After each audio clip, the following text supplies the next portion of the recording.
Listen, it's not a prerequisite for all of our guests, but I'm sure we would prefer it. Angela Knight's here. Angela, very good morning to you. Good morning. Now, apparently, Sir Keir Starmer's got a plan. He's been saying that there's a national security threat to Britain that comes with the continued dependence on energy from rogue foreign states. So he's going to start an energy corporation called the Great British Energy Company. Nobody's quite sure exactly what it's going to do, though. Now, it's quite difficult to work out at the moment, Mm. but what it looks to me is that this is, in effect, an investment fund which he's going to use, putting some public money in it, getting some private money, and to funnel into projects which the fund and presumably his idea would be that the Labour government, if there is one, decide which projects to finance and which not to Mm. finance. So it's kind of definitely some form of state-controlled investment vehicle for the purposes of building what they're saying is more wind farms. Right. So it's not an energy producing company as such. It's not an energy broking company as such. You think it's more of an investment vehicle, just as simple as that. Yeah, well, that's what it looks like. I mean, you have to ask the Labour Party this. I'm just interpreting what I've heard and what Yeah. I've read. But I think that it's important, if I may, to pause on one of the statements that they're making, which, and I think you've just repeated it, which is about making the UK more secure Mm. from the problems of international energy markets. Now, that's a good idea. It's just he's got the wrong way of doing it.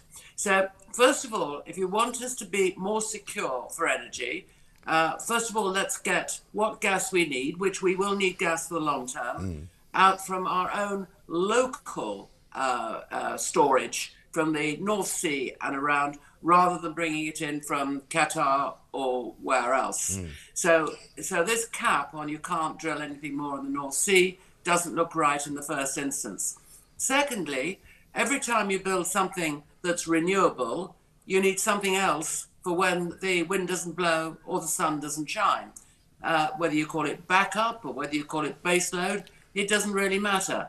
But what we haven't done is built enough of it. So actually, where we should be targeting our investment is in small scale nuclear or Mm. similar. That is stuff that is reliably going to produce electricity day in, day out, regardless of the climate. The third thing is you need to sort out the way that one measures the wholesale price of electricity. Mm. This is complicated. It's complicated at 10 in the morning, let alone 8:30 in the morning when I've only had one cup of coffee. Well, this is why But you're what here, we Angela, to explain it to us. but the way it works, the way we calculate our wholesale price is every half hour the shutter comes down and the calculation is done on how much power the UK needs at that point. And it's all priced off the last generator that's needed to produce that output. And of course, the last generator is going to be the most expensive. Sometimes, during the energy crisis, it tended to be gas. Mm. But actually, some of our backup, where you've got electric battery storage, for example, that's hugely expensive too. So as long as you say, right, we're going to calculate the wholesale price based off that last and most expensive form of electricity that we need at that moment in time to meet demand, you will have a high price on your pool.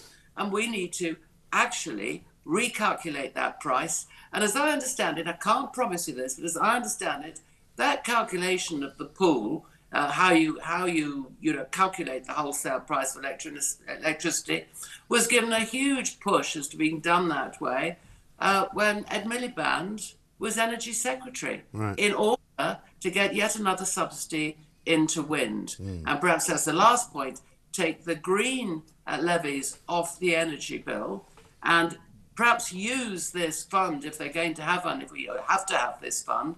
And I'm not entirely convinced that yet another layer of bureaucracy in here is a good Mm. idea. But channel it into insulating people's homes where we've got poorly insulated homes in this country. Then that will cut their bill. But just building more wind farms will not. Saying you can't drill any more in the North Sea is not going to give us security. Mm. There's a lot of other steps and a lot of just engineering thought needs to go into this and stop these sort of high level glib phrases Yeah. which may sound good but don't mean anything and can't be delivered on the ground. Well, this is the thing. It does have the sound of a sort of a potential white elephant about it, doesn't it? And when you talk about Rishi Sunak's point of view about saying there's no headlong rush to net zero, nobody ever says, as you've just said, which I've advocated for a long time, get rid of these green subsidies, because all they're really seemingly doing is making an awful lot of green entrepreneurs very wealthy. Well, they are, and then the green entrepreneurs go and fund the Labour Party. However, that is another story, and I'm not going to go down that. Yeah, that's enough about Dale Vince. Exactly. But if you take the green subsidies off the bill, you still got to put them somewhere. So if you're going to keep green subsidies, we're going to pay for it either out of our taxation, or we're going to have to pay for it out of our electricity bill. There's no sort of third way of doing it. Even if you say, oh, we'll go and borrow it, you've got to pay it back. So let's be real about it. And let's be real about the numbers, because we've also got to alter the national grid, replace these big overhead cables that go up and down the country, that take the electricity from where it's produced and distribute it to our houses. Because it was built for a relatively few number of big stations, and now we've got a large number of small wind farms and offshore and onshore and all this sort of thing, and we don't have the coal-fired power stations which anchored our energy in the past. Now, I'm not saying it's right or wrong, but I'm saying that you've got, what, 30 billion that needs to be invested in the grid. Yeah. Every time you build a new wind farm, you've also got to put a new connection, and you've got to get the electricity onshore. And you've got that backup, which isn't there, because the backup has been shut down. We've only got gas as our backup. We need to have something more substantial that is low carbon if we're really going to go for these targets. And that, to my mind, is not the big nuclear power stations, which take 10 or 12 years to build, if not more, and seem to be a bottomless pit of money, and governments have to pay for it. Go for the small-scale nuclear power stations. They take up about 2 football pitches in size. They cost about 2 billion, and you can get that from lots of investment funds who are going for that sort of money, because it only takes 2 or 3 years to build, and so you start to get the return on your investment pretty quickly. So let's have holistic plans and not just good ideas. Because good ideas, they might win a few people over, but they're not going to win the country into the right place. Well, somebody that I used to work for once said a good idea is only a good idea if it works, and so that's where we are. Angela, thank you very much indeed. Angela Knight there giving us the lowdown on what she thinks about Keir Starmer's promise to bring the GB Energy Company into sort of fruition, if you like. Nobody's quite sure precisely what it's going to do.